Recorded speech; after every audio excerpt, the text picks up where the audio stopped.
দীপার সাথে খারাপ ব্যবহার করায় জয়কে চরম ধুলাই দিল সূর্য। লাবণ্য সূর্যের গাড়ির পিছু নিয়ে যখন তার বাসায় যায় তখন ইরার কথা জিজ্ঞেস করতেই সূর্য বলে ইরা তার সাথে থাকে না, অন্য একটি জায়গায় তার থাকার ব্যবস্থা করে দিয়েছে। তখন সূর্য পুরো ব্যাপারটা লাবণ্যকে বুঝিয়ে বলে। এরপর লাবণ্য খুব খুশি হয় এটা জেনে যে সূর্য আর কাউকে নয়, শুধু দীপাকেই ভালোবাসে। এরপর লাবণ্য সূর্যর কাছে সূর্যর অনুপস্থিতিতে ঘটে যাওয়া সমস্ত ঘটনাগুলি খুলে বলে। সূর্য বুঝতে পারে ভুল বুঝে দীপাকে সে কতই না অপমান করেছে, কষ্ট দিয়েছে। ইরার সাথে মিথ্যে বিয়ের কারণেই দীপা অন্য একজনকে বিয়ে করতে বাধ্য হচ্ছে, কিন্তু এটা কিছুতেই হতে দেয়া যাবে না। দীপার সাথে খুব দ্রুত দেখা করতে হবে, প্রয়োজনে তার কাছে ক্ষমা চাইতে হবে। এই বলে সে মাকে নিয়ে বাড়ির উদ্দেশ্যে রওনা দেয়। এরপর যখন বাড়িতে ঢুকতে যাবে এই মুহূর্তে ভিতর থেকে প্রচণ্ড চেঁচামেচির শব্দ ভেসে আসতে থাকে। সূর্য ও লাবণ্য একটু আড়াল থেকে তা বুঝার চেষ্টা করে।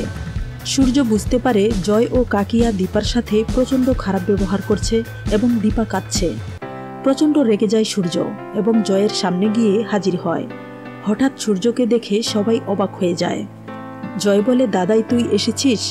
সূর্য কোনো কথা না বলে জয়কে জিজ্ঞেস করে, দীপার সাথে খারাপ ব্যবহার করার সাহস তোকে কে দিয়েছে?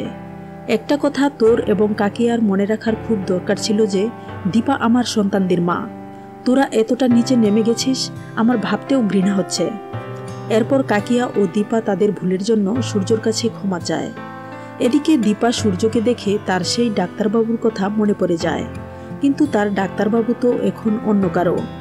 এরপর লাবণ্য দীপাকে বলে, তোমার সাথে আমার জরুরি কথা আছে।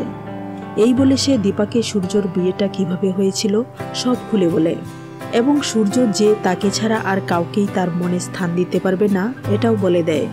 তো বন্ধুরা, তোমরা তো এটাই চাও, লাবণ্যর মুখ থেকে সত্যটা জেনে দীপা যেন আবার সূর্যের দিকে তার হাতটা বাড়িয়ে দেয়। যদি তাই হয় তাহলে কি হবে অর্জুনের? জানিয়ে দাও তোমাদের মূল্যবান মন্তব্য। ধন্যবাদ।